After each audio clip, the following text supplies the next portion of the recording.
E agora nós vamos direto ao plenário do Supremo Tribunal Federal. Imagens ao vivo da entrada dos ministros dirigindo-se aos respectivos lugares, exatamente para o início da sessão plenária da tarde desta quarta-feira. Portanto, dentro de instantes, a leitura da ata da sessão anterior, eventualmente avisos gerais e o chamamento do primeiro processo que está na pauta de hoje do plenário do Supremo Tribunal Federal.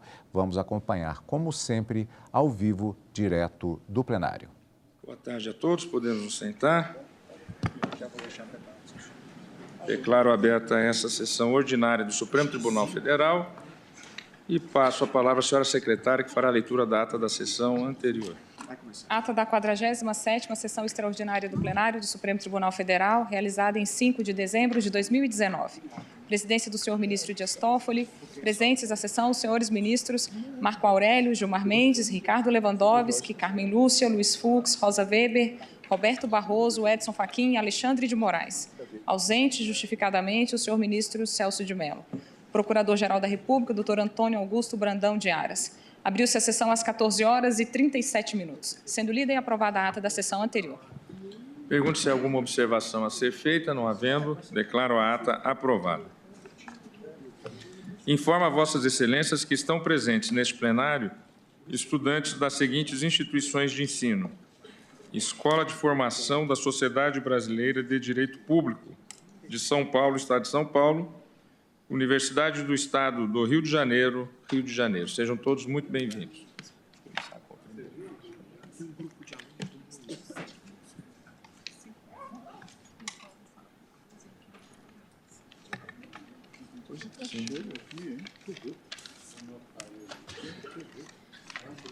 Ministro Luiz Roberto Barroso, da relatoria de Vossa Excelência, o primeiro item da pauta, recurso ordinário em habeas corpus 163.334, procedente de Santa Catarina, sendo recorrente Robson Schumacher e outros, recorrido ao Ministério Público do Estado de Santa Catarina. Diversos amici curiae, que estão inscritos também para sustentações orais. Teremos várias sustentações orais. Passo inicialmente a palavra a Vossa Excelência para o relatório. Presidente, farei um breve relatório, já que teremos muitas manifestações. Aqui, os impetrantes eram sócios e administradores de uma empresa em Santa Catarina. E, nessa qualidade, eles declararam operações de venda ao fisco, mas deixaram de recolher o ICMS relativamente a diversos períodos em que era devido. Por 3 vezes, a empresa entrou em programas de parcelamento da Secretaria de Fazenda, mas, nas 3 vezes, deixou de honrar esses pagamentos. E, diante disso, eles foram denunciados pela prática do crime previsto no artigo 2º, inciso 2 da Lei 8.137, de 90, que tem a seguinte dicção, aspas, deixar de recolher no prazo legal valor de tributo ou de contribuição social descontado ou cobrado na qualidade de sujeito passivo de obrigação e que deveria recolher aos cofres públicos. Portanto, a imputação é a de que teriam cobrado no preço este ICMS e não o repassaram para o fisco. O juiz de primeiro grau absolveu sumariamente os denunciados, entendendo que o fato era atípico. O Ministério Público de Santa Catarina apelou dessa decisão e o Tribunal de Justiça deu provimento ao recurso, entendeu que o fato era atípico e mandou dar seguimento à ação. A Defensoria Pública de Santa Catarina impetrou habeas corpus perante o Superior Tribunal de Justiça. O habeas corpus foi rejeitado por maioria em acórdão relatado pelo eminente ministro Rogério Schietti. É contra este acórdão do Superior Tribunal de Justiça, que reconheceu a tipicidade desse fato, que se interpôs este recurso em habeas corpus. Apenas para informação do tribunal, havia muitos interessados, de um lado e de outro. Eu fiz uma audiência não foi uma audiência pública, mas foi uma audiência, e foi pública, em que reuni tributaristas, membros do Ministério Público, procuradores do Estado, para o debate dessa questão, presidente, porque no âmbito dos tribunais de justiça estaduais há discrepâncias, alguns considerando fato típico e outros considerando fatos atípicos. Recebi um conjunto de amici curiae e esse é o breve relatório, presidente. Passo a palavra pelo recorrente Robson Schumacher ao doutor Igor Mauler Santiago. Pois não? Só uma questão de ordem, se me permite, eu não sei nem se é o momento de fazê-la, mas é sobre o tempo dos amici curiae de fala, porque houve uma dúvida a respeito de alguns amici curiae, por exemplo, é o meu caso, estou representando 2 amici curiae, e nós não ficamos sem entender exatamente... O tempo total é dobrado e dividido pelos amici curiae inscritos. Seria um tempo de... 30 minutos dividido por todos. Dividido por todos os que estão admitidos nos autos. É. Agradeço. Muito obrigado. Senhor ministro presidente, Fernando Filgueiras, pelo Estado de Santa Catarina, nós fomos admitidos como amicus curiae e o que ocorre? O eminente ministro Roberto Barroso, numa decisão datada... Me desculpe, mas, pela ordem dos trabalhos, eu chamei a tribuna para falar sobre o amici curiae, o tempo do amici curiae. É sobre essa questão que eu gostaria de tratar. Essa questão está sendo aplicada ao regimento. Eu peço a licença, Vossa Excelência, para que a tribuna seja ocupada pelo advogado do recorrente. Há uma decisão formal do ministro que não foi recorrida e que prevê o tempo dividido por tese. O tempo é a presidência que coordena de acordo com o regimento. Pois não? Agradeço a Vossa Excelência. Sobre o tempo? Nada. Nem sei como é que calcula isso. Doutor Igor, com a palavra. Excelentíssimo senhor presidente, senhoras ministras, senhores ministros, eminente relator, ilustres colegas que participarão deste julgamento, senhoras e senhores. Trata-se de definir se o não pagamento do ICMS devidamente declarado constitui o crime do artigo 2º, inciso 2º da Lei 8.137, de 1990. A questão não é de constitucionalidade. Este dispositivo foi declarado constitucional por este plenário em repercussão geral, acórdão da relatoria do eminente ministro Ricardo Lewandowski. Aqui estamos em recurso ordinário em habeas corpus, portanto, que admite cognição de matéria legal. Não se trata de recurso extraordinário. A discussão é de subsunção. É se esta conduta do não pagamento do ICMS próprio, declarado, constitui ou não, de novo, o crime do artigo 2º, do inciso 2º da lei. O comando erige em crime deixar de recolher, no prazo legal, valor de tributo descontado ou cobrado na qualidade de sujeito passivo, etc. Tributo descontado, disse o STJ, em outras palavras, todos nós sabemos o que é.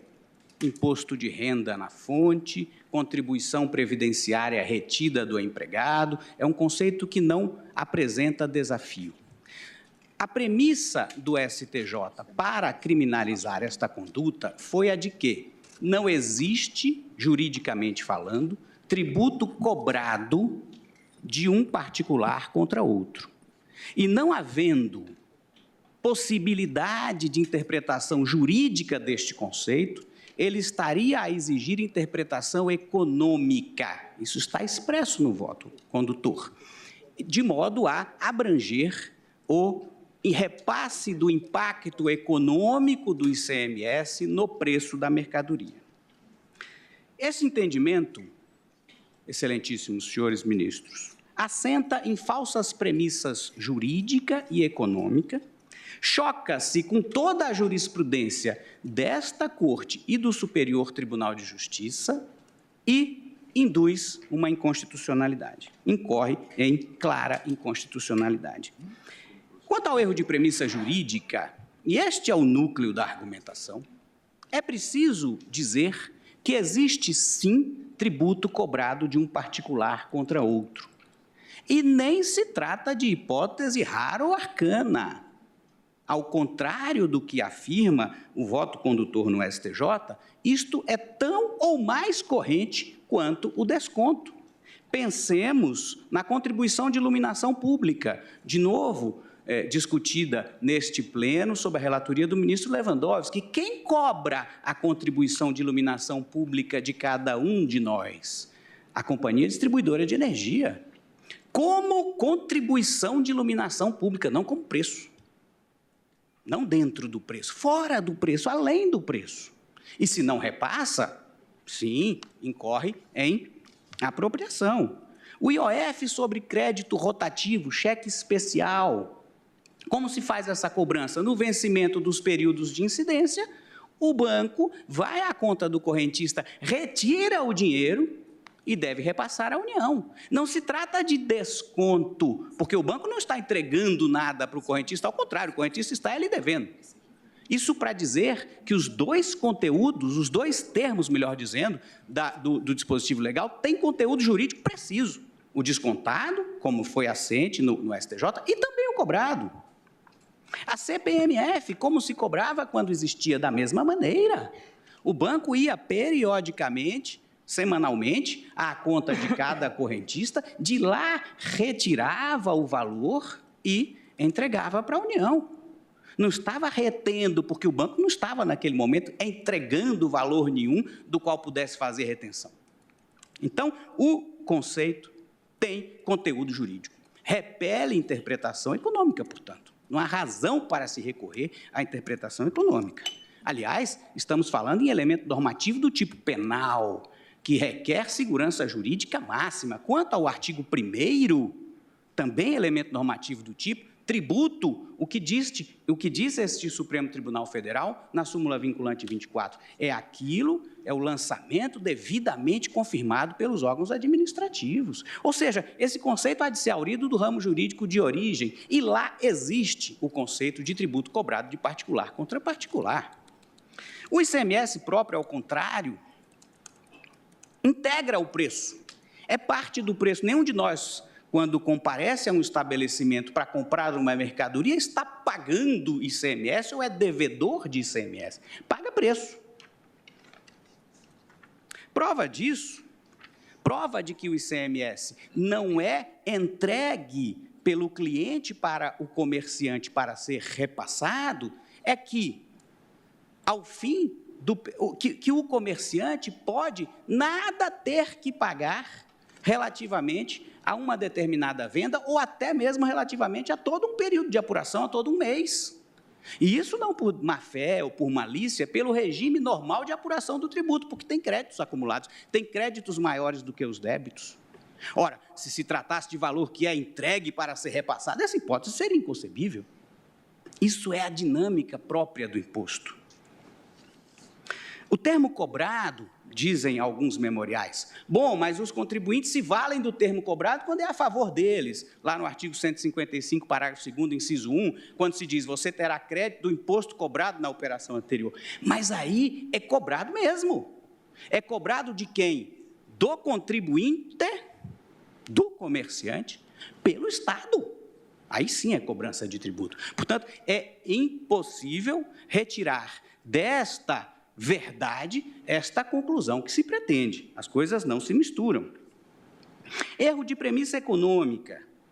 Na verdade, a não cumulatividade não garante o repasse do ônus econômico do tributo para o consumidor ou para o adquirente, seja ele quem for. Essa repercussão pode se dar para trás.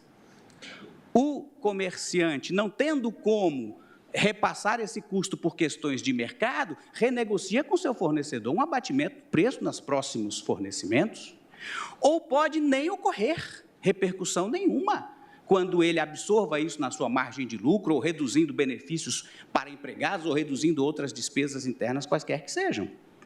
E isso quem diz, não sou eu, este Supremo Tribunal Federal, em acórdão recentíssimo da lavra do eminente ministro Gilmar Mendes, RE 1053574, disse o seguinte, segundo a terceira lei da incidência tributária de Gruber, cita o eminente relator, participantes com oferta ou demanda inelástica assumem a carga do imposto. Participantes com oferta ou demanda elástica a evitam, quer dizer, a repassam. Diz o Supremo, neste acórdão da lavra do ministro Gilmar Mendes, no âmbito jurídico, que a distinção entre contribuinte de fato e de direito serve apenas no âmbito econômico. No âmbito jurídico, tem uma única finalidade, qual seja justificar a incidência do artigo 166 do Código Tributário Nacional, que veda a repetição do indébito de tributos indiretos. A rigor, se é verdade que esse repasse pode não acontecer, essa distinção não deveria servir sequer para justificar esse dispositivo. Como se faz na União Europeia? A Corte de Justiça da União Europeia, em 1982, no caso San Giorgio, disse o seguinte: o contribuinte pede a restituição de IVA, por exemplo. Ele não tem que provar nada. O Estado, se quiser se opor, é que prove o repasse. Inverte. E por que isso? Se esse repasse fosse inequívoco, fosse inexorável, não faria sentido essa prova, porque se admite que esse repasse pode ou não acontecer. Pode ou não acontecer. Portanto, o que nós precisamos é de dar um passo adiante nessa matéria, reconhecendo, mitigando, no mínimo, a aplicabilidade do artigo 66, e não um passo atrás, um salto mortal, talvez, criminalizando o inadimplemento com base numa presunção de repercussão que não se sustenta, ou que pode não se sustentar, em que, em muitos casos, não acontece. Incoerência com a jurisprudência. A única hipótese de se falar em depósito e, portanto, em apropriação é a de o consumidor ser o contribuinte. Então, o consumidor é o contribuinte desse imposto, entrega o ICMS para o comerciante apenas repassar. Se isso fosse verdade, para não dar todos os exemplos que trouxe aqui, este Supremo Tribunal Federal deveria considerar, por exemplo, o status pessoal do comprador para efeito de imunidade, e não considera. Diz, não, este tributo é do vendedor. Se você, comprador, é imune ou não, isso é irrelevante em matéria de incidência. Como compatibilizar? Como compatibilizar? A súmula 430 do STJ, jurisprudência pacífica no Brasil, diz que o não pagamento de imposto declarado não induz responsabilidade pessoal do administrador. Isto é, não é ilícito dele, é ilícito da empresa. Gera incidência de multa para a empresa, mas não é ilícito dele. Agora, pode algo que não é ilícito da pessoa, embora seja da empresa, ser crime para ela? Não haverá aqui uma inversão da figura dos círculos concêntricos? Clássica no direito penal. É intranscendente para a solução desse caso o RS 574/706, que diz que o ICMS não integra a base de cálculo do PIS e da COFINS. E por quê?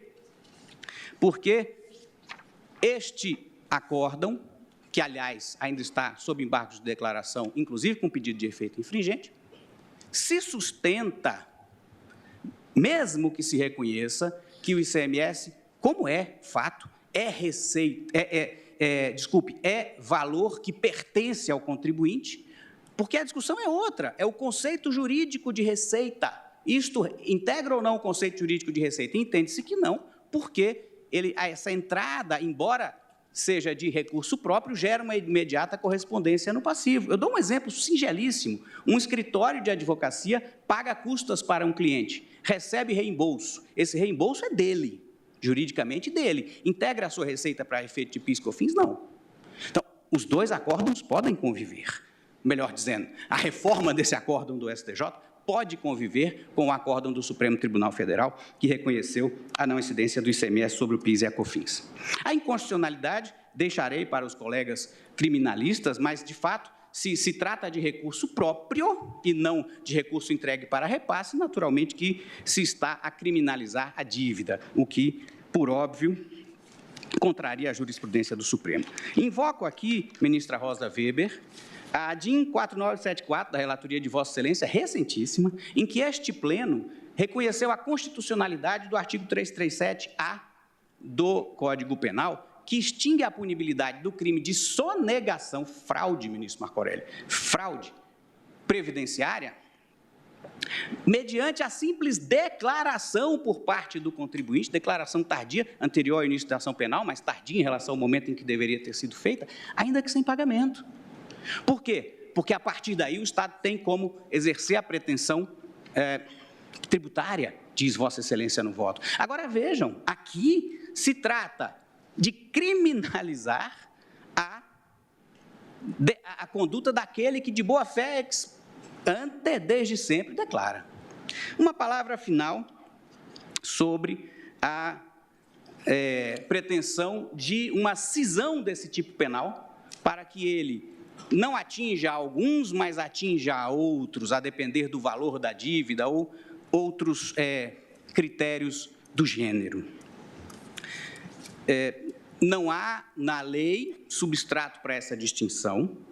A prisão por dívida continua sendo prisão por dívida se essa for grande ou pequena.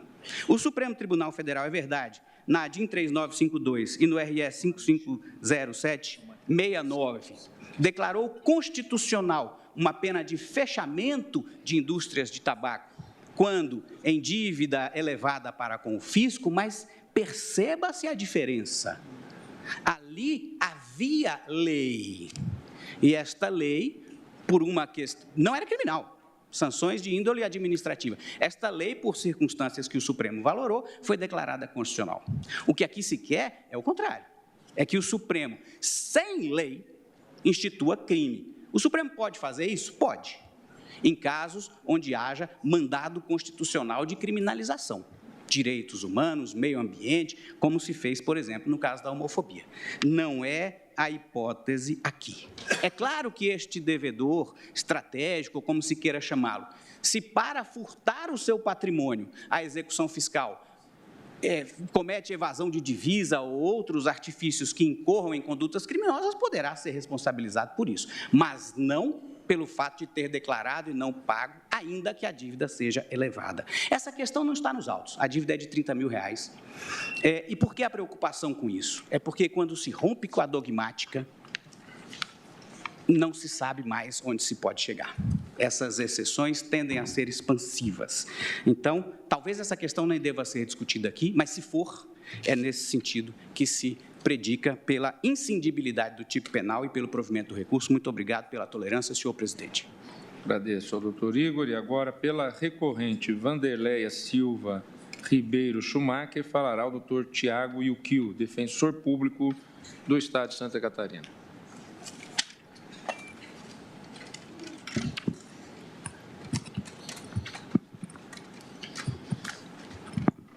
Excelentíssimo senhor presidente, ministro Dias Toffoli, excelentíssimo senhor relator, ministro Roberto Barroso, excelentíssimas senhoras ministras, excelentíssimos senhores ministros.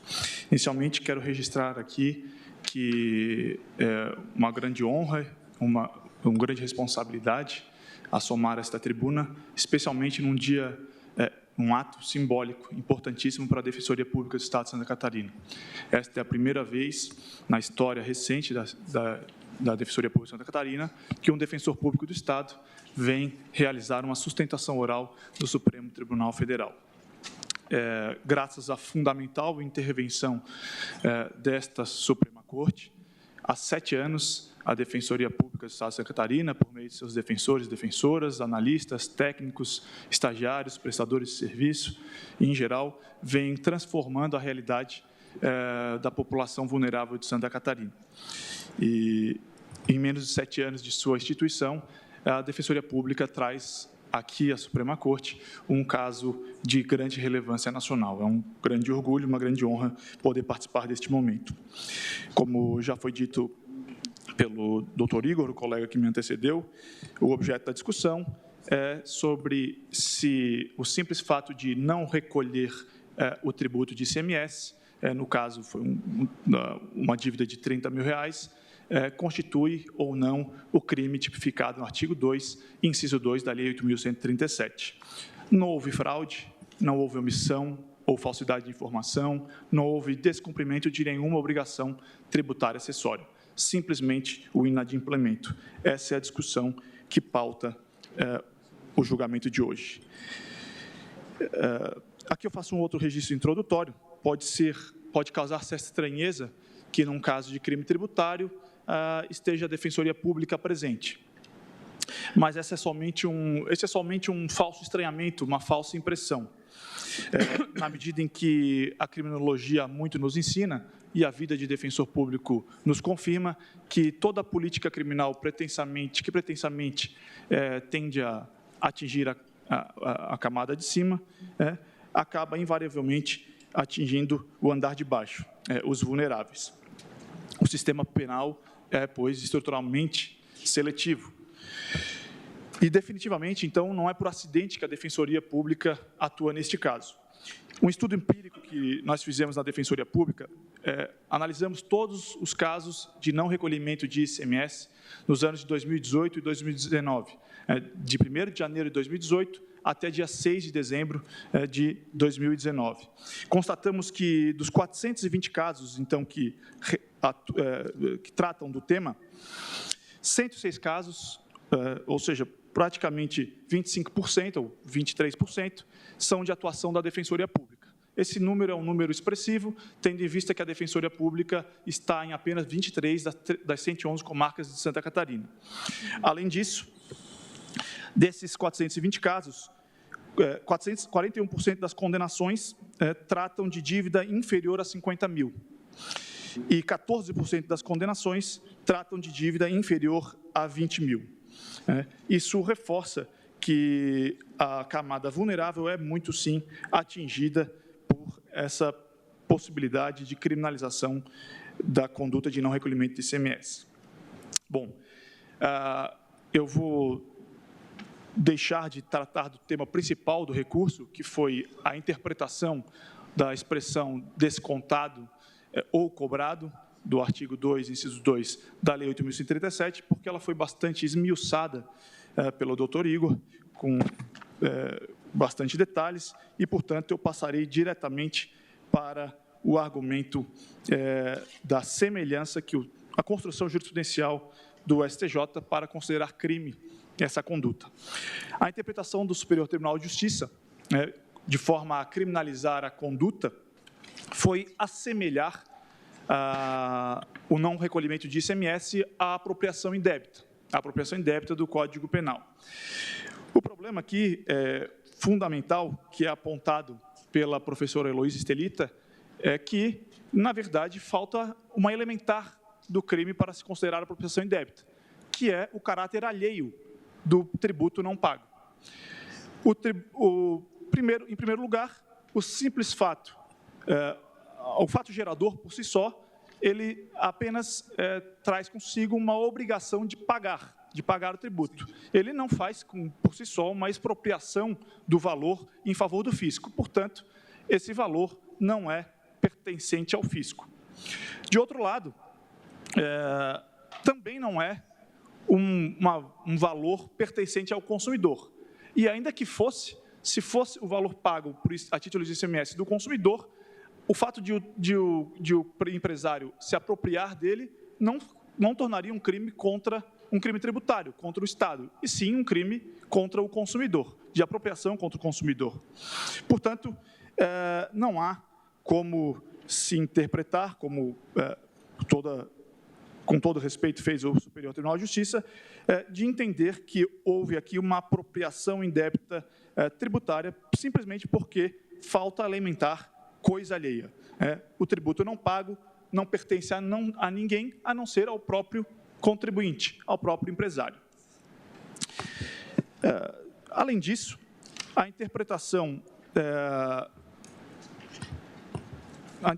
dada ao dispositivo pelo Superior Tribunal de Justiça nos parece que ofende tanto a proibição de prisão por dívidas quanto o princípio da lesividade. O princípio da lesividade, que já teve reconhecimento de fundamento constitucional por essa Suprema Corte, ele diz basicamente que entre outras coisas, que mera desobediência não permite criminalização.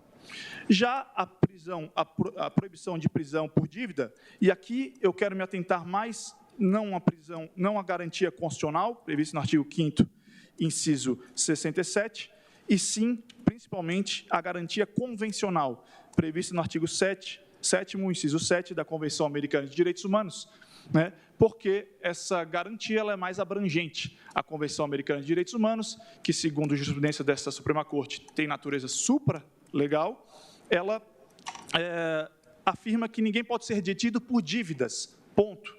Não fala se a detenção é civil, tributária ou penal. Ninguém pode ser detido por dívidas.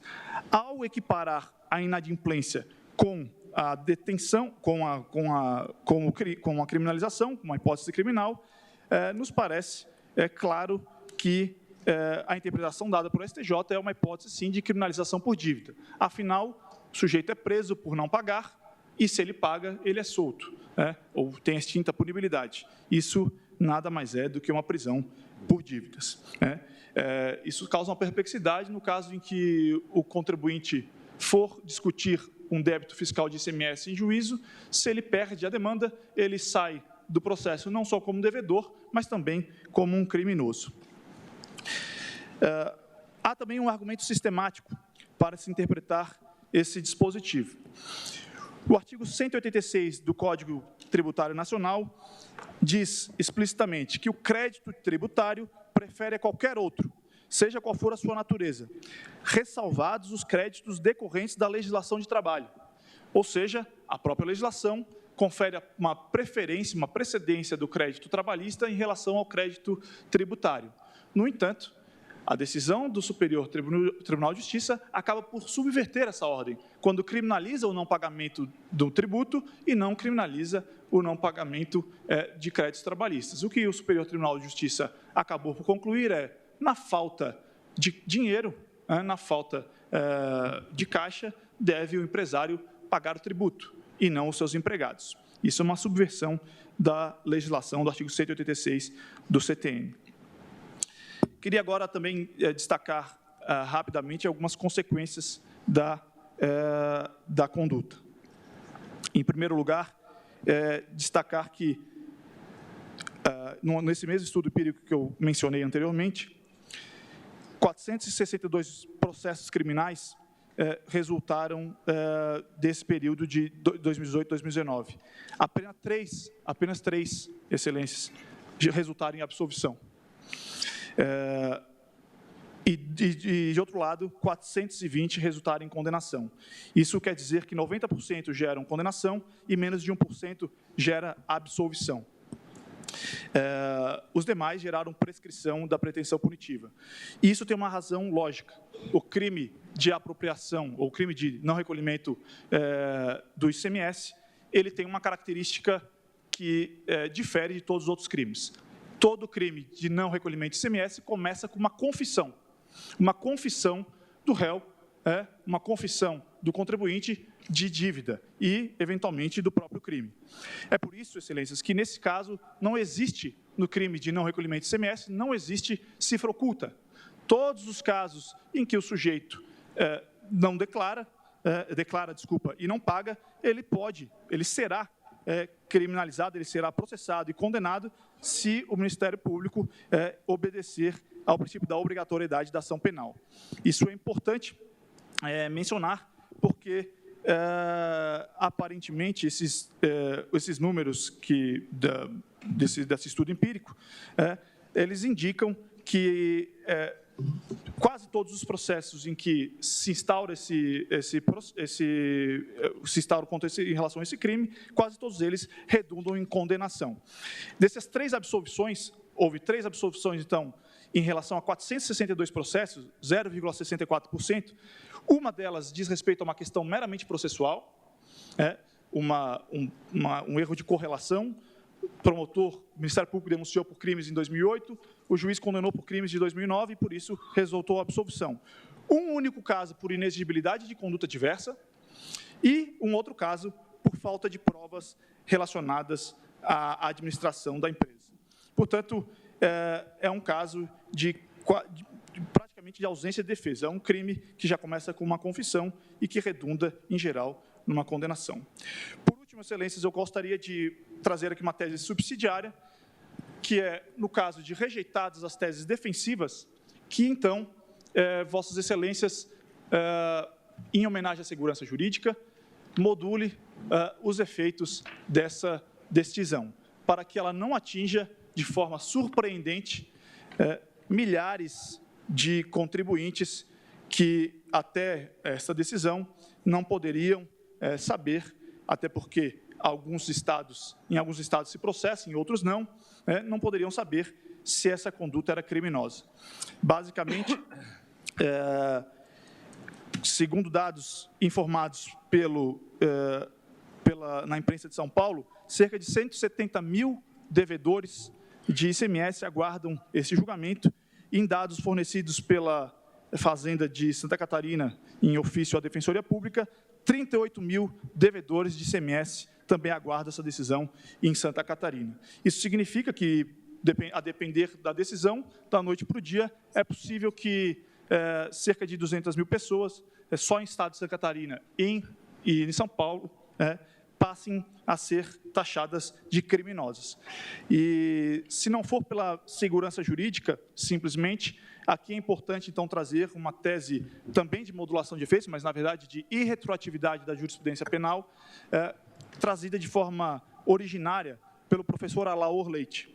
O professor Alaor Leite, em um estudo recente, reconhecendo a dificuldade de se tratar sobre a jurisprudência penal retroativa ou não, ou se retroage ou se não retroage, trouxe uma proposta originária. Segundo a tese do professor Alaor Leite, quando o legislador elabora um tipo penal aberto e repassa ao Poder Judiciário a tarefa de constituir o crime, de complementar essa norma para constituir o crime, neste caso, o legislador também deve repassar os limites a essa atividade. E, portanto, quando for uma jurisprudência constitutiva do tipo penal, como é este caso, de um tipo penal aberto, que acaba de ser complementado pelo Superior Tribunal de Justiça, neste caso, também a Corte, também o Judiciário deve se submeter à irretroatividade da lei penal. Portanto, por segurança jurídica ou pela ideia da irretroatividade da jurisprudência penal, jurisprudência constitutiva do injusto penal, é preciso que essa decisão não atinja de forma surpreendente os contribuintes que até então não poderiam saber que essa conduta é criminosa. Portanto, por fim, a defesa requer o provimento do recurso para que seja restabelecida a sentença de absolução sumária, seja pela atipicidade da conduta, seja pela inconstitucionalidade da interpretação que foi dada, subsidiariamente a modulação dos efeitos para que gere efeitos somente prospectivos. Obrigado, Excelência. Agradeço ao doutor Tiago. E agora, pelo recorrido, o Ministério Público do Estado de Santa Catarina chama à tribuna o doutor Fernando da Silva Comim, Procurador-Geral de Justiça.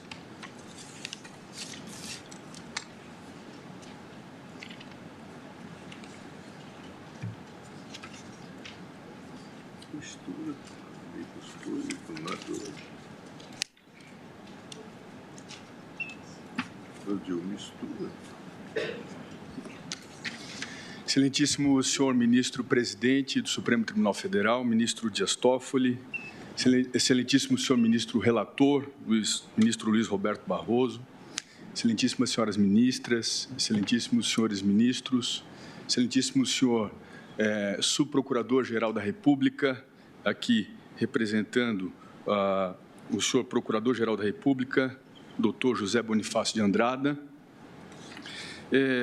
Inicialmente, antes de entrar na análise da tese versada no presente recurso, eu gostaria de fazer um especial registro de agradecimento a essa Suprema Corte. É a primeira vez na história do Ministério Público de Santa Catarina que um procurador-geral ocupa essa tribuna. E isso se deve ao reconhecimento da autonomia institucional e da independência dos Ministérios Públicos estaduais por esta Corte Suprema. Hoje, nós tratamos aqui de um interesse eminentemente do Estado, dos Estados e do Estado de Santa Catarina e do Ministério Público Estadual. E a presença do Procurador-Geral de Justiça aqui, nesta sessão, é motivo de muito orgulho para todos nós do Ministério Público de Santa Catarina. O que está em discussão na sessão, neste julgamento, todos que me antecederam já exortaram, é saber se é admissível perante a ordem constitucional brasileira, a utilização do sistema de tutela penal à indevida retenção de tributos indiretos, como no caso o ICMS. O que defende o Ministério Público aqui é a defesa da ordem tributária na sua acepção maior e no seu instrumento maior de defesa, que é a Lei 8.137 de 90, como última ratio, especialmente na perspectiva da prevenção geral que só a tutela penal proporciona. Gostaria, desde já, de antecipar a Vossas Excelências que não defende o Ministério Público uma responsabilização objetiva pelo não recolhimento do tributo, ministro Barroso, mas sim uma responsabilização penal motivada de maneira responsável a partir de elementos que caracterizem o dolo da conduta, o dolo do agente, e que fazem do inadimplemento uma variável de risco que passa a ser incorporada ao seu próprio modelo de negócio, em prejuízo à livre e justa concorrência, atentando de maneira predatória contra o bem comum.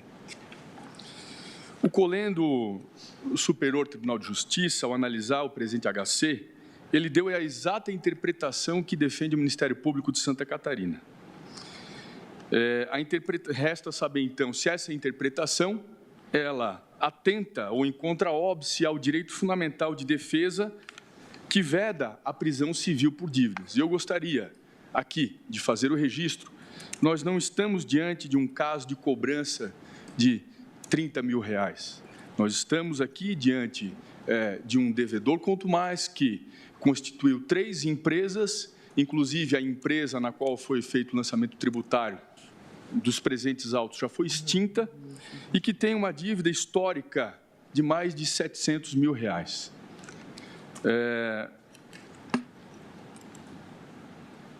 E a matéria especificamente em discussão aqui, senhores ministros, ela não é estranha à jurisprudência desse Supremo Tribunal Federal. Há casos que apreciaram a extradição, requerimentos de extradição de nacionais portugueses pelo crime de abuso de confiança fiscal, que encontra paradigma no nosso ordenamento jurídico, no artigo 2º, inciso 2 da Lei 8.137. Ministro Marco Aurélio, há um precedente de extradição 8668, de relatoria do ministro Celso de Mello, nesse sentido, que foi posteriormente, em 2002, ratificado esse entendimento pelo julgado da primeira turma na extradição relatada pela ministra Rosa Weber, na extradição número 11.139, reconhecendo-se a correspondência entre os tipos penais de apropriação de ICMS e de apropriação do IVA em Portugal.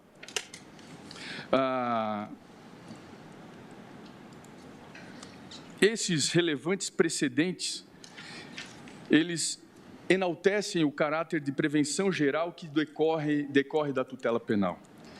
E, graças a isso, se foi capaz de garantir a estabilidade das relações protegidas pela ordem tributária, tornando o Estado de Santa Catarina um exemplo no tratamento uniforme de contribuintes, capaz de se tornar um dos destinos mais atrativos de investimentos no nosso país.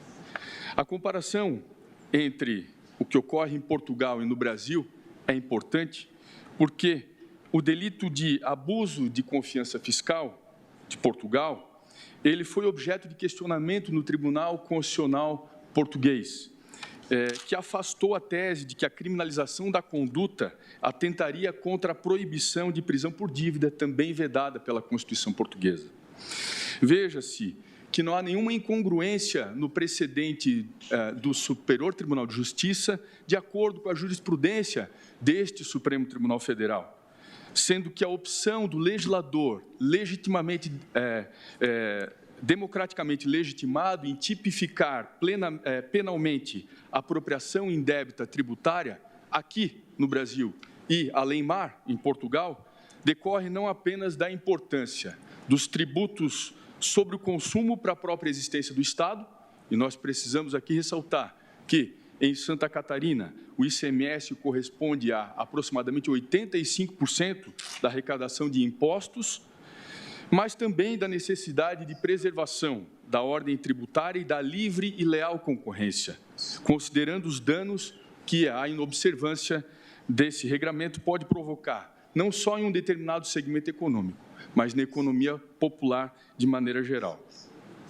Além disso, a matéria aqui discutida ela foi objeto de repercussão geral no agravo em recurso extraordinário 999-425, que é o tema 937, que foi mencionado aqui na tribuna, que se considerou constitucional o tipo penal previsto no artigo 2º, inciso 2, da Lei 8.137, por não configurar a conduta nele descrita como mero ilícito civil. No mesmo sentido, nós trazemos à baila aqui o recurso extraordinário 630.495, também de Santa Catarina, relatado pelo ministro-presidente e ministro Dias Toffoli. A situação fática discutida nestes autos, ela é absolutamente a mesma que norteou a formação desses precedentes anteriormente apontados. E a atuação do Ministério Público brasileiro e do catarinense em especial, ela levou em torno, ela se ajustou e se adaptou a essa segurança jurídica decorrente desses precedentes. Além disso, nós não estamos falando de uma anomalia ou excepcionalidade no direito comparado do caso brasileiro, visto que há outros países, como Estados Unidos da América do Norte, a Itália, Portugal, Costa Rica, por exemplo, que da mesma forma tipificam o crime de apropriação indébita tributária. Então, reconhecida a constitucionalidade desse tipo penal, o que se deve aqui é rechaçar o pedido alternativo que foi formulado pelo recorrente, senhores ministros, de que o tipo penal somente pode ser aplicado às hipóteses de fraude. Isso porque não há qualquer referência no tipo do inciso 2º do artigo 2º da 8.137 em relação a essa elementar, até porque é pressuposto desta espécie delitiva que não haja clandestinidade ou fraude, pois, caso contrário, nós estaremos diante do tipo penal do artigo 1º da Lei 8.137. Inclusive, essa questão foi analisada, ministro Fachin, pela Corte Constitucional Italiana, no Acórdão 80 de 2014, tendo aquela Corte Constitucional reconhecido que a não declaração e a fraude são ofensas mais graves do que o mero não recolhimento, a justificar, portanto, a opção do legislador na cominação dessas penas. De qualquer maneira, não havendo uma diferença significativa em relação ao adimplemento final da obrigação tributária, que é constituída com ou sem fraude, é certo que a adoção da tese de que se trata de prisão civil por dívidas, ela não afeta apenas o tipo do artigo 2º, mas também todos os tipos e condutas previstas na Lei 8.137, desconsiderando assim a mens legis. Veja-se que nós não estamos diante da criminalização do mero inadimplemento, mas sim da conduta do agente que se apropria de valor que está embutido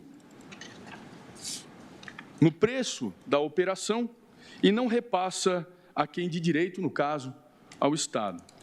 Tanto assim que a norma que regulamenta o imposto de renda de pessoa jurídica, que é o Decreto-Lei 1598, de 77, ele preconiza que na receita bruta não se incluem os tributos não cumulativos cobrados destacadamente do comprador ou contratante pelo vendedor dos bens ou pelo prestador de serviços na condição de mero depositário. Há que se referir também o julgamento do tema número 69 por essa Suprema Corte, que afastou a possibilidade de que o valor econômico do ICMS integrasse a base de cálculo do COFINS e PIS, o que significa que enfatizou ainda mais o caráter normativo da coisa alheia. A questão aqui ela é de lógica sistêmica. Se o valor não é considerado como renda, como faturamento, então é porque não pertence ao empresário, não pertence ao contribuinte indireto, que o recebe em mera relação de detenção e dever de repassar ao fisco. Além disso, o tipo penal criminaliza a conduta daquele que age com dolo e se apropria do valor do tributo que foi cobrado do consumidor e deveria ter sido repassado ao fisco. Por isso, nem todo devedor de ICMS deve ser considerado como responsável pela prática do crime em questão, sendo certo que circunstâncias excepcionais, como podem afastar o dolo, como, por exemplo, a partir de elementos objetivos que sejam identificados na investigação, ou caracterizar hipóteses de inexigibilidade de conduta diversa, excludentes de ilicitude, ou mesmo da atipicidade da conduta por sua insignificância. E aqui registra-se que o valor de alçada de execução fiscal em Santa Catarina é de R$20 mil. Vejam, excelências, uma empresa que postergue sucessivamente o recolhimento do ICMS cobrado do consumidor final e deixa de repassar ao fisco, ela sempre vai estar em vantagem concorrencial em relação às demais empresas que atuem com regularidade nesse segmento, podendo forçá-las, inclusive, a adotar essa mesma conduta. A grande maioria dos contribuintes brasileiros não se enquadra na presente discussão, porque o regime tributário do microempreendedor individual prevê o recolhimento de ICMS em valor fixo. Então, nós afastamos essa parcela significativa de possíveis sujeitos ativos da prática típica. Além disso, nós estamos diante de um crime punido com pena de detenção de 2 anos, de até 2 anos. O que significa que são cabíveis aqui todas as medidas despenalizadoras previstas na Lei 9.099, como a transação penal, a suspensão condicional do processo e até mesmo, ao final, em caso de condenação, tratando-se de crime punido com detenção, nós temos a possibilidade de conversão de eventual pena em medida restritiva de direitos ou mesmo pena pecuniária. E, em última análise, a fixação do regime seria em regime aberto. E para que se reafirme a consistência de todos esses argumentos, ministro presidente e demais excelentíssimos senhores ministros, eu trago uma informação importante de que não há hoje, no estado de Santa Catarina, qualquer indivíduo cumprindo pena privativa de liberdade por condenação ao crime do artigo 2º, inciso 2 da Lei 8.137, o que demonstra que o exercício do jus puniendi estatal lá em Santa Catarina tem sido feito com muito rigor e critério. Por esses motivos, senhores ministros, eu agradeço demais a atenção de vossas excelências e pugna o Ministério Público do Estado de Santa Catarina pelo desprovimento do presente recurso em habeas corpus. Muito obrigado. Agradeço ao doutor Fernando, Procurador-Geral de Justiça do Estado de Santa Catarina. Agora, pelo recorrido, o Ministério Público Federal falará ao Vice-Procurador-Geral da República, doutor José Bonifácio Borges de Andrada. Senhor presidente, senhoras ministras, senhores ministros, senhor advogado, autoridades presentes. Senhor presidente, eu vou reajustar a posição da Procuradoria-Geral da República no caso. O fenômeno dessa cobrança se dá de fato econômico.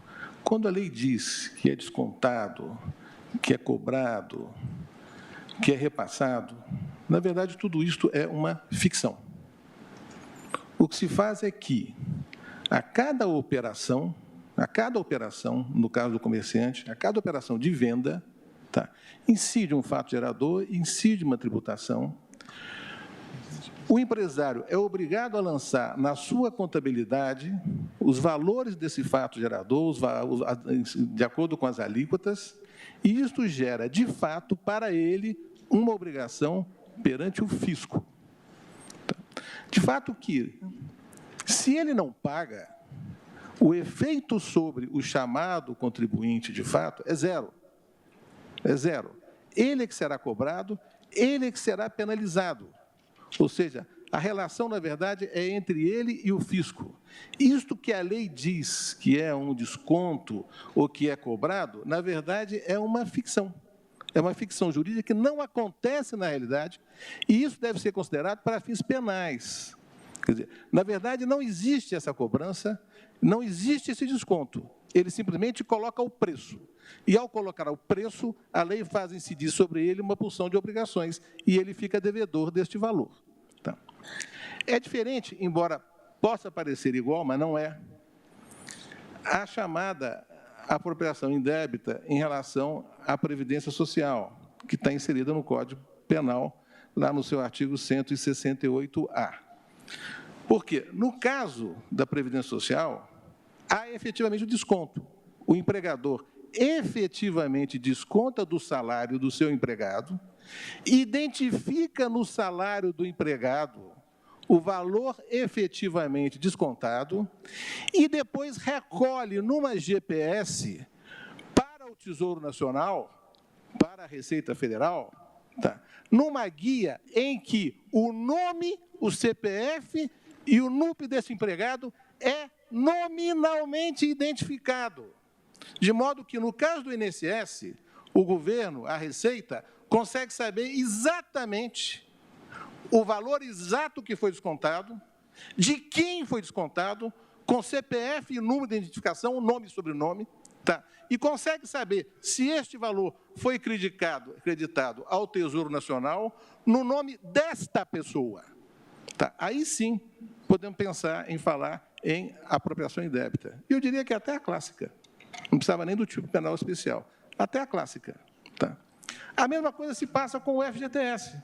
Embora não haja o tipo penal aqui específico do FGTS, se faz a mesma coisa. O empregador debita nominalmente do contra-cheque do empregado, especifica exatamente o valor até os centavos, tá? E depois credita ao FGTS, nominalmente identificado, o valor.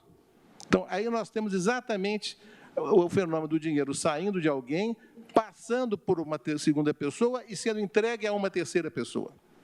No caso dos autos, não parece que é assim, não parece que é essa a metodologia. Cobra-se um preço, tá? Há uma sistemática de avaliação do tributo decorrente da operação de venda, tá? E, feita a venda, o contribuinte tem uma obrigação genérica com o fisco. Tá? E é devedor do fisco, e é ele que será cobrado do fisco. A questão das penalidades, se penal, se crime ou não, de concorrência ou não, que foi aventado da tribuna, ela me parece que é relevante, porque nós temos todo um sistema de apenamento de sanções tributárias, de encargos, de multas e de acréscimos para o que é inadimplente. O que me parece é que este fato, o fato que está em discussão nos autos, me parece que o fato é atípico. Não acontece o que está acontecendo, o que está descrito no tipo penal. E, por brevidade, senhor presidente, eu vou me remeter ao voto vencido da ministra Maria Tereza no recurso especial que foi julgado, e que no recurso que foi julgado, no habeas corpus 399-109, que foi o voto vencido e que gerou o presente recurso. De modo que, reajustando a posição da Procuradoria-Geral da República, neste caso, a minha manifestação é pela concessão da ordem, senhor presidente, por atividade da conduta.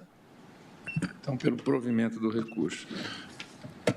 Agora, agradecendo o pronunciamento do doutor Bonifácio Andrada, iniciaremos agora as manifestações dos Amici Curi.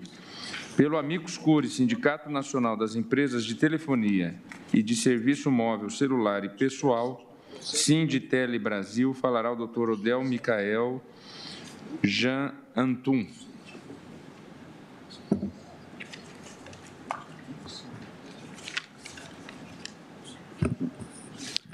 Excelentíssimo senhor ministro presidente, excelentíssimo senhor ministro relator deste recurso ordinário constitucional, Senhoras ministras, demais senhores ministros, excelentíssimo senhor Procurador-Geral da República, demais presentes, recebam todas as minhas homenagens.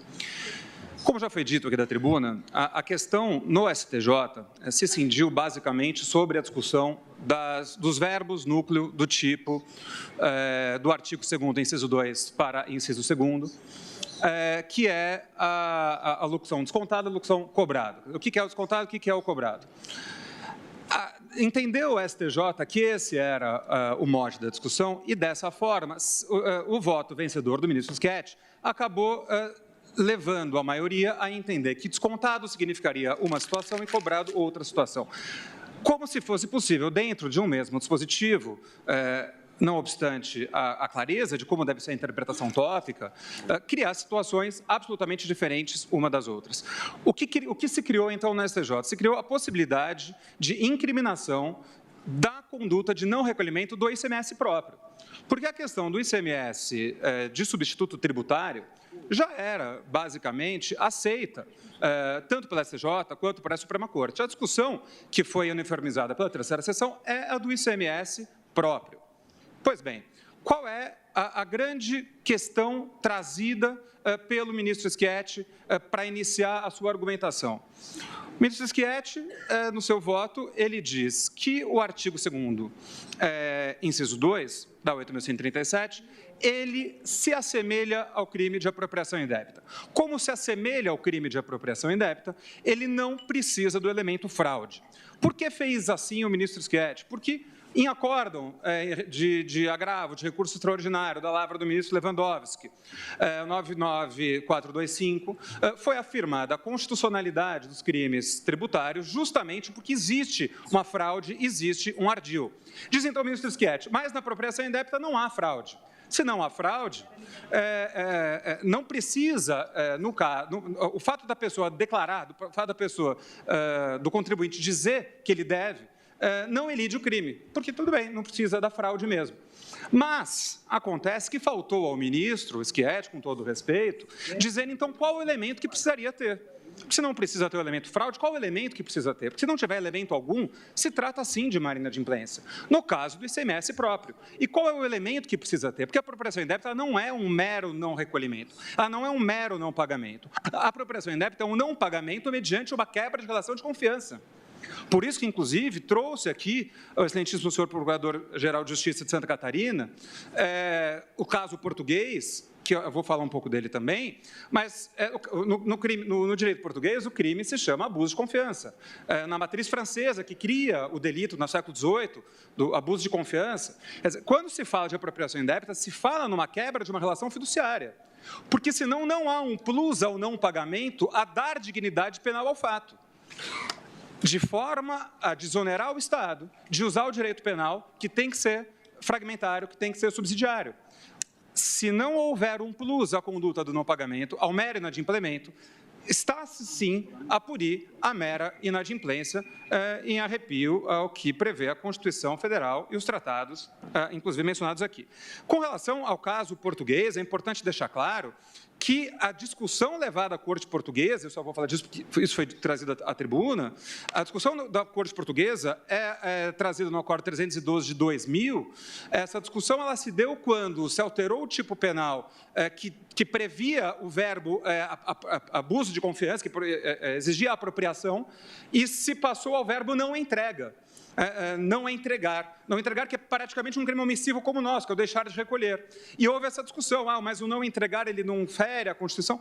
E a Corte Constitucional, ela traz essa apropriação da não entrega ao abuso de confiança. E exige a apropriação no acordo. E por isso que não declarou inconstitucional. É isso que fez a Corte Portuguesa. Né? Mas o direito português, ele só prevê a punição do deixar de recolher, do não entregar, também nos casos de substituição tributária, que é exatamente os casos em que aqui no país não há discussão, e não é a discussão desse caso. A discussão desse caso é de ICMS próprio. Né? Portanto, não há na conduta dos contribuintes aqui, que são recorrentes desse caso, e dos contribuintes país afora, que deixam de recolher o ICMS próprio, dignidade penal suficiente a movimentar a justiça criminal, a movimentar o instrumental penal, que é o instrumental mais grave, sem ofensa ao princípio da fragmentariedade. Eu agradeço a atenção de Vossas Excelências. Agradeço ao doutor Ediel. E agora, pelo Amicus Curiae, Associação Brasileira do Agronegócio, a ABAG, falará o doutor Pedro Ivo Gricoli Iocoi. Excelentíssimo senhor presidente, ministro Dias Toffoli, excelentíssimo senhor relator, ministro Roberto Barroso, ministras, demais ministros, agradeço a oportunidade de me manifestar como Amicus Curiae nesse processo e vou ultrapassar pontos já abordados pelos recorrentes. Estamos diante da interpretação do inciso 2 do artigo 2º da 8137, que prevê duas situações. Uma hipótese, como já apresentado no voto da ministra Maria Tereza, não é? A hipótese de descontado, onde há uma retenção. Eu tenho que pagar a alguém e eu retenho um pedaço do valor que eu tenho que pagar e, portanto, este pedaço eu, não é, como responsável tributário, recolho aos cofres públicos. A hipótese do cobrado é a hipótese onde há a substituição tributária, onde, por necessidade do fisco, ele fragmenta a cadeia, não é, ele amplia o nosso carnaval tributário e faz com que eu, não é, vendedor, tenha que pagar um pedaço da próxima fase da cadeia. Portanto, não é, estou dentro de uma hipótese que é aquela hipótese do artigo 121 do CTN, que prevê o responsável e o contribuinte. No caso do substituto tributário, ele não é o contribuinte, ele é o responsável. Na hipótese dos autos, estamos falando do contribuinte, que declarou integralmente e que não conseguiu recolher. E aí temos três situações distintas que foram bastante discutidas na audiência organizada pelo relator. A primeira situação é a situação onde temos um contribuinte, que é aquele que é responsável e que não recolhe os tributos que descontou ou que cobrou de terceiro. Esta é a situação típica do artigo 2º, inciso 2. Temos a situação daqueles que eu venho defender, que são os contribuintes verdadeiros, que declaram os seus impostos regularmente, que pagam os seus impostos regularmente, mas que enfrentam as intempéries da sociedade econômica brasileira. Aumentos de preço, variações cambiais, aumentos de valores de fornecedores, não é? Má organização da própria estrutura empresarial, ingerência, fraudes, e estes podem, eventualmente, ficar sem caixa para recolher o imposto devido. Mas declaram integralmente o imposto devido. E uma terceira situação, que é a que tenta trazer o Ministério Público, não é? Apontando problemas existentes no nosso sistema de devedores que não são aqueles que declaram e não pagam, não são os bons empresários, são os maus empresários. São empresários que se utilizam de subterfúgios, são empresários que utilizam-se de laranjas, são empresários que criam estruturas empresariais para se esconder e deixar dívidas com o fisco. Assim, concordo, conseguem trabalhar com preços inferiores no mercado e agem de forma desleal. Mas, para esses, o nosso sistema tem outros mecanismos. Para este, o nosso sistema tem o artigo 1º, inciso 1, e, apesar de declarar o ICMS ou até o imposto de renda, com certeza aquele que não aparece na empresa, aquele que alaranjou a empresa, vai trazer esse dinheiro para o próprio caixa. E, quando o trouxer, tenho certeza, não pode pagar imposto de renda, porque não pode dizer de onde veio a renda. E para esse eu tenho o artigo 1º, inciso 1. Mais do que isso, para esse eu tenho associação criminosa, se ele tiver comparsas. Para este eu tenho o crime de lavagem de dinheiro, que com a modificação da 12.683 também comporta como crime antecedente o crime de sonegação fiscal. Portanto, excelências, temos aqui que preservar os bons empresários. Queria eu, e tenho certeza que vossas excelências também, que o nosso sistema tivesse o IVA, que cada um pagasse o imposto apenas sobre a sua cadeia. a sua fase da cadeia. Infelizmente, nós vivemos no carnaval tributário. E no carnaval tributário temos dificuldades de compensar ICMS próprio com ICMS por substituição tributária. Não podemos compensar impostos municipais com impostos federais. E tudo isso faz com que a litigiosidade aumente e que, muitas vezes, muitas das vezes, os empresários não consigam arcar com os seus impostos. Isso faz deles criminosos? Esta mesma regra será aplicada ao imposto de renda ou aos demais tributos? A repercussão é essa. Para o agronegócio, tenho certeza que também para a indústria e para o comércio vai ser devastador um efeito desta forma. Agradeço Vossa Excelência mais uma vez pela oportunidade. Eram essas minhas considerações. Agradeço ao doutor Pedro Ivo e agora pelos Amicicuri, Federação do Comércio de Bens, Serviços e Turismo do Estado de São Paulo, FEComércio São Paulo, e também pela Federação das Indústrias do Estado de São Paulo, Fiesp, falará o doutor Pier Paulo Cruz Bottini. Excelentíssimo senhor presidente, só uma dúvida aqui que eu não tinha compreendido bem. Se eu, por falar por dois, admite, eu tenho o dobro do tempo, tenho 10 minutos? Porque, não. Na verdade, eu represento dois Amicicuriae nesse momento. Não, aí o tempo é dividido igualmente, mas teremos uma... Não usarei, mais ok. Tolerância. Ok.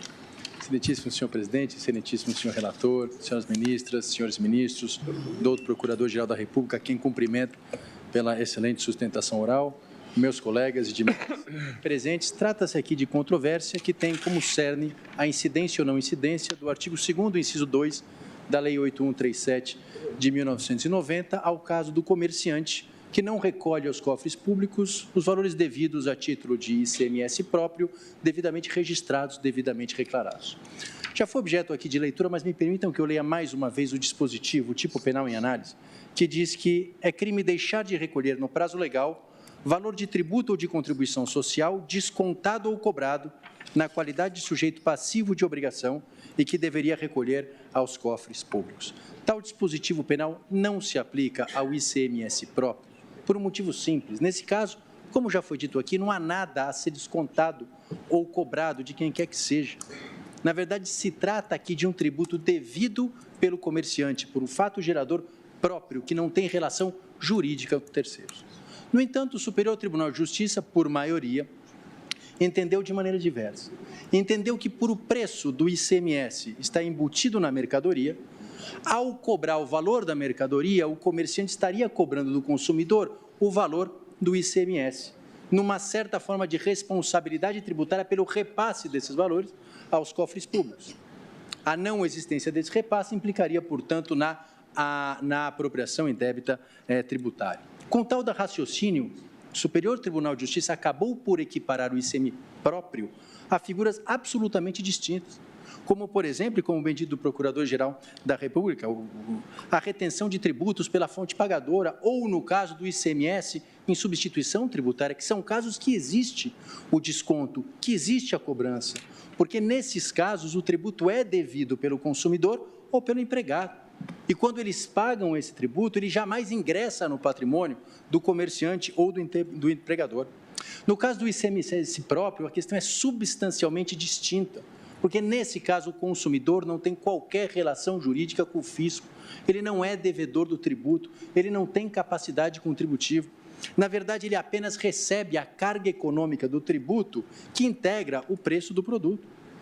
Por óbvio e evidente que, ao pagar o preço do produto, o consumidor arca com o ICMS, assim como arca com o imposto de renda, assim como arca com parte dos encargos trabalhistas, parte dos insumos, parte do aluguel do estabelecimento comercial do comerciante. Mas isso não transforma o consumidor e não o torna, e não traz para ele relações empregatícias com os empregados do comerciante. Não o torna com qualquer relação de propriedade ou qualquer relação de inquilinato com o proprietário do estabelecimento comercial. E, por óbvio, também não traz a ele a relação de contribuinte com o fisco. Como bem disse a ministra Maria Tereza em seu voto vencido no STJ, o consumidor jamais será cobrado pelo imposto devido na operação, porque não existe relação jurídica tributária entre o fisco estadual e o consumidor final. Até porque, senhoras ministras, senhores ministros, fosse típico o não pagamento do ICMS próprio, Também seria apropriação indébita o não recolhimento do imposto de renda, o não recolhimento do ISS, o não recolhimento de qualquer tributo que tivesse repercussão econômica no preço do produto. No caso do ICMS próprio, o contribuinte é o comerciante, é ele que tem a relação jurídica com o fisco, é ele que é o devedor do tributo, é ele que, de alguma forma, tem a capacidade contributiva. Ele não desconta, ele não cobra tributo do consumidor, ele cobra o preço da mercadoria, assim como o consumidor não paga o tributo, ele paga o preço da mercadoria. E esse valor ingressa no patrimônio do comerciante, ele passa a fazer parte do patrimônio do comerciante. Portanto, senhores ministros, senhoras ministras, não existe aqui apropriação indébita por não existir coisa alheia a ser apropriada. E aqui caminho para a minha conclusão. Aliomar Balieiro, que o ministro Celso de Mello já dizia que é uma circunstância que cada um de nós nasce dentro da Constituição e deve aceitá-la. A nossa Constituição, gostemos ou não, veda a prisão por dívida, veda a utilização do direito penal como instrumento de arrecadação tributária. Em casos pontuais isolados, mas também em casos de devedores contumazes, porque a contumácia não altera a natureza civil dessa dívida, não altera a característica civil dessa dívida. A inadimplência, senhoras ministras, senhores ministros, só ganha dignidade penal, só ganha relevância penal quando ela é acompanhada da fraude, quando ela é acompanhada da omissão, quando ela é acompanhada da sonegação. A mera inadimplência, quando ela é declarada, quando ela é registrada, quando ela é reconhecida, é um problema de direito civil, é um problema de direito tributário, ela é estranha ao direito penal. E não se quer com isso, senhores ministros, senhoras ministras, proteger ou defender a inadimplência. O ato de não pagar imposto é um ato ilegal, é um ato grave, que merece reprovação.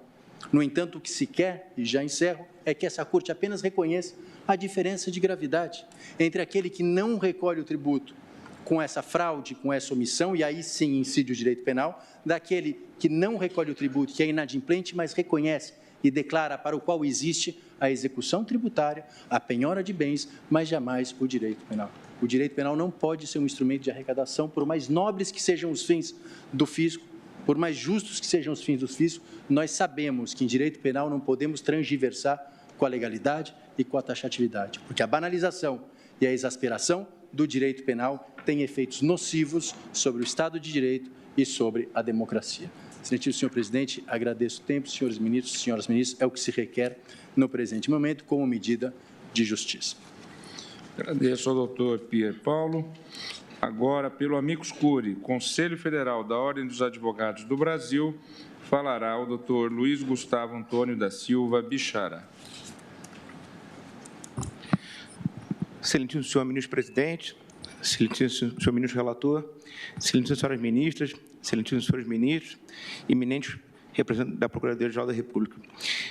Longe de querer repisar argumentos já postos nessa tribuna nessa tarde, senhores ministros, a ideia do Conselho Federal da OAB é meramente aportar alguns dados até históricos para contribuir no deslinde dessa controvérsia. O primeiro deles é que esse tema foi discutido no Congresso Nacional por ocasião da promulgação da Lei 8.137 e o projeto do então deputado federal Nelson Jobim previa exatamente o tipo penal em que se lastreou o STJ na decisão recorrida. Se me permite a breve leitura, diz então o substitutivo: constitui crime deixar de recolher aos cofres públicos o tributo ou contribuição recebido de terceiros através de inclusão no preço de produtos ou serviços.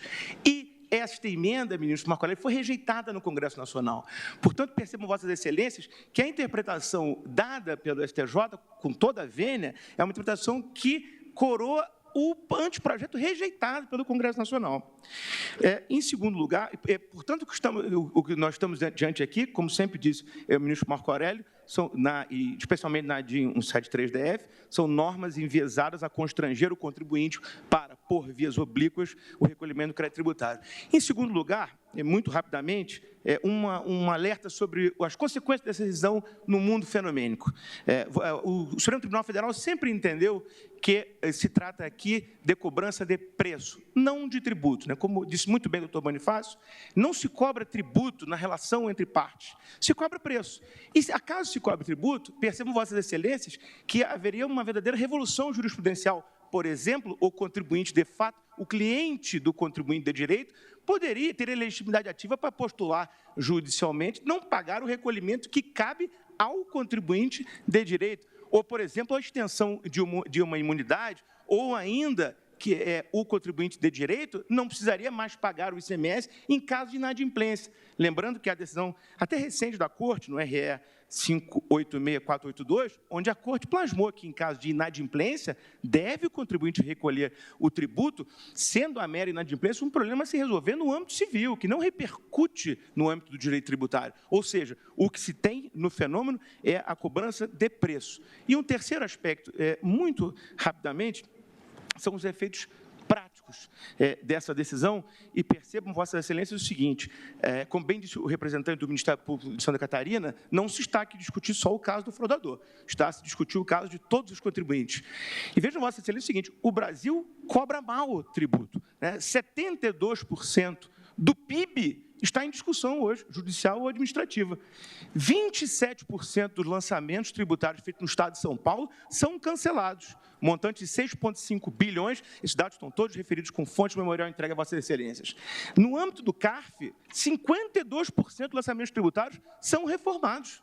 Então, vejo, Vossas Excelências, que criminalizar a conduta de mero inadimplemento pode significar impor uma sanção penal a esses contribuintes que não recolheram os tributos devidos porque tem dúvida, porque tem legítima dúvida. E Vossas Excelências sabem melhor do que ninguém que muitas vezes essas dúvidas só são dirimidas no Supremo Tribunal Federal.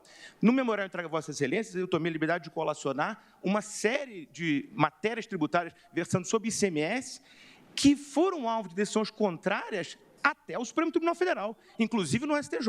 Ou seja, eram matérias onde os contribuintes eram considerados inadimplentes, mas perante a Suprema Corte, finalmente obtiveram uma decisão favorável. ICMS salvado de sinistros, ICMS fornecimento de água, transferência de ICMS entre estabelecimento do mesmo contribuinte, vários assuntos só foram alvo de solução definitiva no Supremo Tribunal Federal, após anos, às vezes décadas, senhor presidente, de litígio. Portanto, não é possível que se considere esses contribuintes como devedores para fins penais. O Brasil é o país que pratica a inconstitucionalidade útil nas cobranças de tributo. E vou me permitir aqui encerrar lendo um trecho clássico que o ministro, de uma passagem que o ministro Sepúlveda Pertence sempre contava nessa corte, e diz ele o seguinte: no meu passado de procurador-geral, lembro-me sempre de procurador da República, lembro-me sempre de uma história. Certa vez fui consultado por técnicos de determinado setor governamental sobre uma proposta de decreto-lei. Lembro-me ter dito, este decreto-lei não passa pelo primeiro juiz de plantão. A inconstitucionalidade é bradante. A resposta foi mais ou menos assim: quem somos nós, senhor procurador, para discutir questão de constitucionalidade com Vossa Excelência? Mas veja, Vossa Excelência, o que está ocorrendo com a questão constitucional X. Há 4 anos, a União não teve sequer uma sentença de qualquer instância a seu favor. No entanto, dizia-me o técnico, todos os contribuintes estão pagando o tributo tranquilamente, um ou outro resolveu litigar. O Brasil é o país que pratica a inconstitucionalidade útil. Senhor presidente, eram essas considerações do Conselho Federal da OAB. Agradeço uma vez mais a atenção de Vossas Excelências. Obrigado. Agradeço ao doutor Bichara. Agora, pelo amigo Scuri, Estado de Santa Catarina, falará o doutor Fernando Filgueiras, procurador do aquele Estado.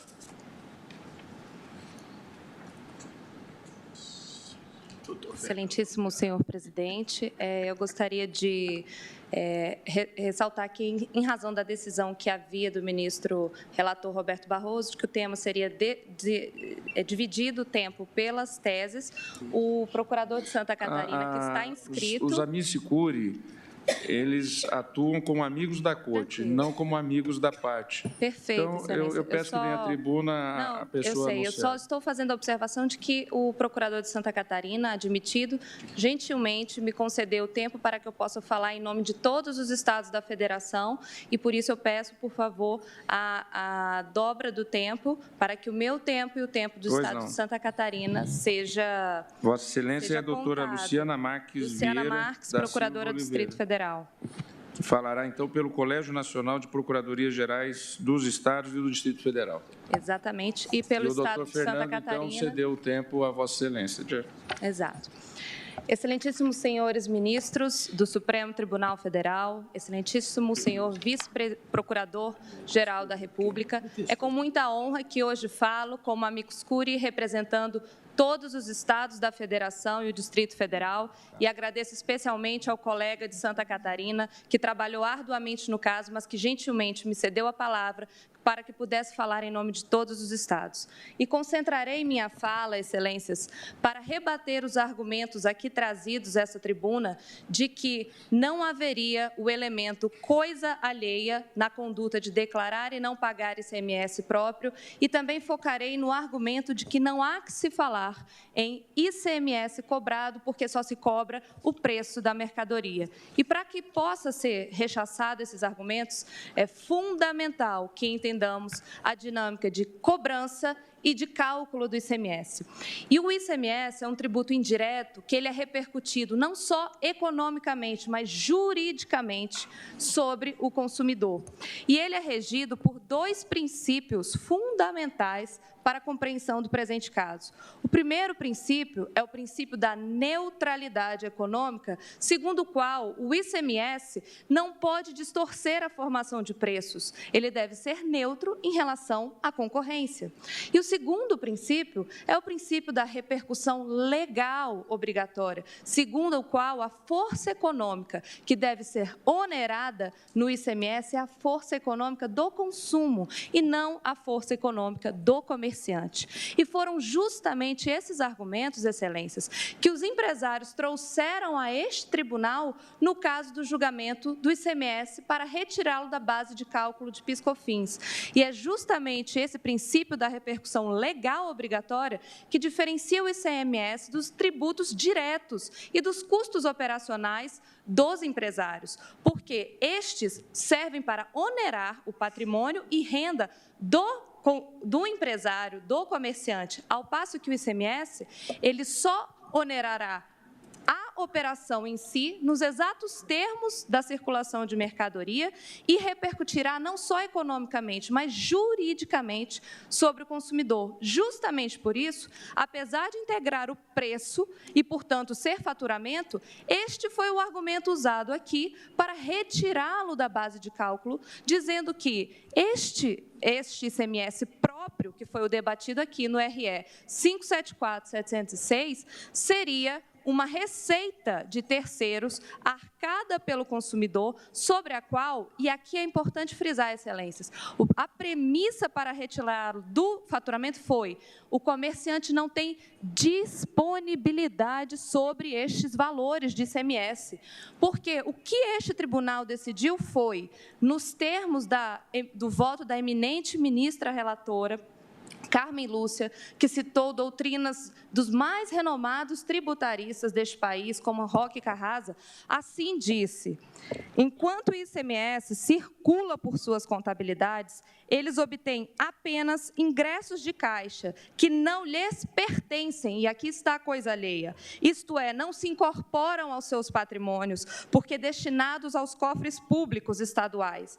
Ao passo que completou o ministro Lewandowski, é um simples trânsito contábil, não ingressa no patrimônio da empresa. Isso porque essa verba é do Estado, sempre será do Estado e terá que um dia ser devolvida ao Estado.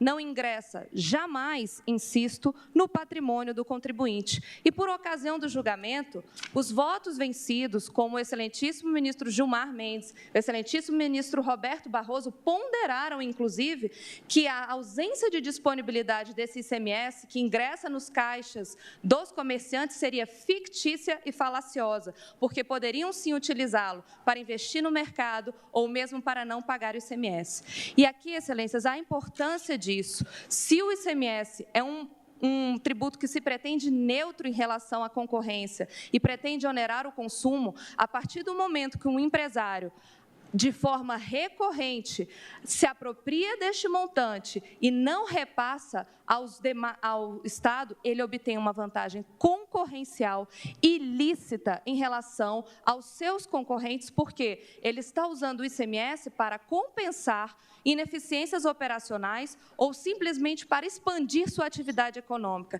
E porque essa prática virou uma epidemia no Brasil, excelências, que hoje se chama de mero inadimplemento, mas que de mero não tem nada, porque hoje é uma conduta, inclusive, original orientada no sentido de que não sonegue, não omita a receita, até porque hoje a fiscalização eletrônica, com cruzamento de operadoras de cartão de crédito e livros fiscais contábeis eletrônicos, é cada vez mais eficiente e ocultar receita cada vez mais difícil. E também na ocultação de receita não há dúvida quanto à criminalização e à responsabilização pessoal do patrimônio dos sócios. Porém, se um empresário declarar e não pagar ICMS por anos a fio, como acontece em todos os estados, salvo Santa Catarina, que é o único que tem um Tribunal de Justiça que realmente criminaliza essa conduta, o que sobra aos estados para cobrar esse ICMS? Simplesmente ajuizar uma execução fiscal contra o patrimônio exclusivo da empresa, porque não se admite a responsabilização sequer do patrimônio pessoal dos sócios gerentes. Agora eu indago a vossas excelências, quem é que declara e não paga ICMS de forma recorrente e deixará patrimônio disponível para penhora nas execuções fiscais? O que as procuradorias de Estado se deparam no seu dia a dia? Execuções fiscais frustradas a todo momento. Por quê? A conduta é conjugada. Declara, não paga, esvazia o patrimônio da empresa, desvia para o patrimônio de laranjas ou de terceiros, mas a jurisprudência diz que se ele declarou, não há fraude. Então, é só execução fiscal e contra o patrimônio da empresa. E veja, o Estado, ao contrário dos credores privados, não pode suspender a inscrição estadual desses devedores, não pode pedir a falência desse comerciante, só resta a execução fiscal contra patrimônio da empresa. E aí eu trago dados que é a realidade subjacente a este julgamento, que hoje as execuções fiscais desse país correspondem a 40% do acervo do Judiciário. Isso são números do relatório do CNJ, Justiça em Números, publicado em 2018. E desses 40% do acervo do Judiciário, que corresponde a 30 milhões de processos, 85% são execuções fiscais estaduais. E a taxa de congestionamento dessas execuções fiscais é de 92%. O que significa dizer, excelências, que a cada 100 execuções fiscais ajuizadas, apenas 8 chegam ao seu termo no período de 1 ano. E, considerando a jurisprudência do STJ, que definiu em recurso repetitivo de que a prescrição intercorrente começa a contar 5 anos da primeira penhora frustrada, qual é a chance de que essas execuções fiscais todas restem frustradas e haja a impunidade, não só penal, mas fiscal, da empresa e desses sócios gerentes? E digo, diante dessa completa inadimplência que abala os cofres públicos dos estados, o que têm os estados a fazer? Porque os estados continuam a ser demandados por educação, por medicamento, por escola, e não podem se furtar. Tem que produzir, o dinheiro tem que aparecer, só que ele não tem meios para a coercibilidade do pagamento desses impostos. Então, o que faz ele? Aumenta a carga tributária ou faz refinanciamentos de dívidas. E a quem isso prejudica, excelências? Se não a sociedade como um todo, que paga no consumo o ICMS, a quem é transferido o aumento da carga tributária e também ao bom pagador de ICMS, que se sente um tolo de não ter expandido seus negócios, porque sabedor de que, mesmo devendo muito dinheiro, as execuções fiscais não conseguem ser suficientes para cobrar esses montantes. E aqui eu gostaria de trazer uma realidade do Estado que represento, o Distrito Federal, que só as 60 maiores devedoras de ICMS declarado e não pago, portanto, sem fraude, como se diz, só 60 CNPJs correspondem a 1,3 bilhões de reais. E o patrimônio conhecido dessas empresas nas execuções fiscais não corresponde nem a 10% desse crédito. Trata-se de crédito impagável e o Estado nada tem a fazer senão olhar tudo isso impassível de braços cruzados, porque não tem instrumentos suficientes. Portanto, excelências, hoje pode ser sim um dia histórico, porque se mantido o precedente do STJ, a impunidade fiscal que reina nesse país e acaba com as economias dos estados e que não deixa com que o Estado consiga prestar os direitos sociais que lhes são incumbidos pode acabar a partir de hoje, se esse julgamento do STJ for confirmado. E por isso eu agradeço, encerro aqui minha participação em nome dos Estados, agradeço a cordialidade, a atenção de Vossas Excelências e, especialmente, agradeço ao excelentíssimo ministro relator pela sensibilidade que teve com o caso em abrir ao amplo debate para que todos pudessem conhecer a realidade subjacente dessa questão. Muitíssimo obrigada. Agradeço a doutora Luciana Marques. Encerradas as manifestações da tribuna e diante do horário, suspendo a sessão para o intervalo regimental e retornamos com o voto do relator.